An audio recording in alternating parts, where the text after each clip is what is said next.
जय श्री गुरुदेव, जय श्री कृष्णा। 13वां अध्याय। इस प्रकार नारद मुनि से कथा सुनने के बाद राजा पृथु ने हाथ जोड़कर कहा कि हे महाराज, अब भगवान की पूजा का महात्म्य सुनाने की कृपा कीजिए। तब नारद मुनि बोले, हे राजा पृथु, जो हंसी हंसी में भी भजन करता है उसको परम पद प्राप्त होता है। जो श्रद्धा युक्त होकर भजन करता है उसके महात्म्य का वर्णन नहीं किया जा सकता। इस संबंध में मैं एक अति प्राचीन इतिहास सुनाता हूँ, सो सुनो। कलिंद पर्वत पर दीर्घपुर नामक नगर में सुबाहु नाम का अत्यंत धर्मात्मा राजा राज्य करता था। वह प्रजा को पुत्र के समान मानकर ही उनका पालन करता था। उसके धूम्रकेश नाम का एक पुत्र था जो अत्यंत दुराचारी, परिस्त्रीगामी, चोर तथा जुआरी था। पुत्र के दुराचरणों को देखकर राजा सुबाहु ने उसे ताड़ना दी, परंतु वह किसी भी प्रकार नहीं माना। एक दिन गेंद खेलते हुए उसकी गेंद छोटी रानी के महल में जा गिरी। जब वह गेंद लेने के लिए महल में गया तो रानी पर मोहित हो गया और उन दोनों ने कामांध होकर भोग विलास किया। जब राजा को इस बात का पता चला तो उसने कुमार को प्राण दंड न देकर देश से बाहर निकाल दिया। अब राजकुमार वन में रहकर प्रतिदिन मांस मदिरा खाता पीता तथा रात्रि को वैश्याओं के यहाँ निवास करता। चोरी आदि करके जो भी द्रव्य लाता वह सब वैश्याओं को ही दे देता। इस प्रकार घूमते फिरते एक दिन वह वृंदावन में आ पहुंचा। कुछ समय बाद उसने सत्यव्रत नामक एक परम विष्णु भक्त को देखा जो अपना सब घर बार छोड़कर कार्तिक मास में भगवान का पूजन करता तथा केवल कंद मूल फल खाता था। वह भक्त नित्य प्रति भगवान से प्रार्थना करता था कि हे भगवान, इस दुख रूपी संसार में डूब रहे मुझ दीन की आप रक्षा करें। मैं राधा जी सहित आपको बारंबार नमस्कार करता हूँ। प्रेम मगन होकर वह कभी कभी रोने भी लगता था।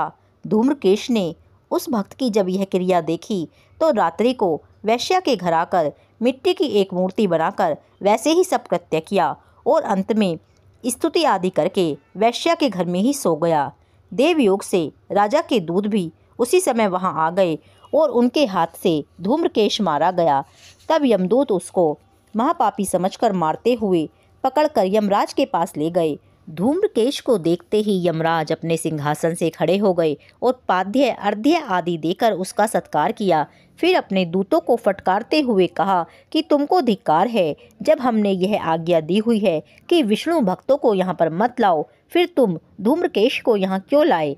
उसने कार्तिक मास का व्रत वृंदावन धाम में चाहे हास्य से ही किया, मगर फिर भी वह बैकुंठ में जाने का अधिकारी है। तत्पश्चात यमराज धूम्रकेश से बोले, भगवान की भक्ति 9 प्रकार की है। उनकी कथा सुनने से राजा परीक्षित, कीर्तन से सुखदेव, स्मरण से प्रहलाद, पाद सेवा से लक्ष्मी, पूजा से पृथु, वंदना से अक्रूर, दास भाव से सुग्रीव, मित्र भाव से अर्जुन तथा आत्मनिवेदन से राजा बलि जिस प्रकार परम पद को प्राप्त हुए हैं, उसी प्रकार चाहे हास्य से ही तुमने भगवान की पूजा की, मगर फिर भी तुम स्वर्ग के अधिकारी हो। यद्यपि अंत समय में पूर्व किए गए अपने कर्मानुसार तुम नरक के अधिकारी थे, तथापि अब निश्चय ही तुम्हें बैकुंठ प्राप्त होगा। कार्तिक मास में की गई भगवान की पूजा निरर्थक नहीं जाती। जहाँ पर भगवान शालिग्राम हैं वहीं पर गंडकी नदी तथा अन्य तीर्थ हैं। तब धूम्रकेश यमराज से पूछने लगा कि भगवान, सब नदियों को छोड़कर गंडकी को कैसे प्राप्त हुए। यमराज ने कहा, किसी समय वेदशिरा नामक ऋषि सब लोगों की हित कामना से गंगा जी के तट पर तपस्या कर रहे थे। उनके इस घोर तप से भयभीत होकर इंद्र ने ऋषि की तपस्या भंग करने के लिए मंजू घोषा नाम की अप्सरा को भेजा। मंजू घोषा उस रमणीक स्थान में क्रीड़ा करती हुई अपने रूप और यौवन का प्रदर्शन करके अनेक हाव भाव दिखाने लगी। फिर उसी स्थिति में उसने मुनि के चरणों का स्पर्श किया तो उनके रोमांच खड़े हो गए। तत्पश्चात मुनि को अपने वशीभूत जान मंजू घोषा ने अपनी दोनों भुजाएं उनके गले में डाल दी। तब क्रोधित होकर मुनि ने श्राप दिया कि तुम मुझे इस संसार सागर में डालने को उद्यत हुई हो, इसीलिए नदी बन जाओ। तब मंजू घोषा ने प्रार्थना करते हुए मुनि से कहा, हे मुने, मैं श्राप योग्य नहीं हूँ, आप मुझे क्षमा करें। उसकी प्रार्थना से द्रवित होकर मुनि ने कहा कि जिस समय भगवान विष्णु वृंदा के श्रापवश शिला रूप होकर तुम में अर्थात गंडकी में स्थित होंगे, तब तब तुम भगवान को धारण करने वाली होंगी। इस प्रकार मेरे द्वारा दिया गया यह श्राप तुम्हारे लिए वरदान से भी अधिक श्रेष्ठ सिद्ध होगा।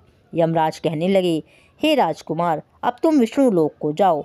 तब धूम्रकेश सुंदर विमान में बैठकर बैकुंठ लोक को चला गया। 13वां अध्याय पूर्ण। जय श्री राधे, जय श्री कृष्णा।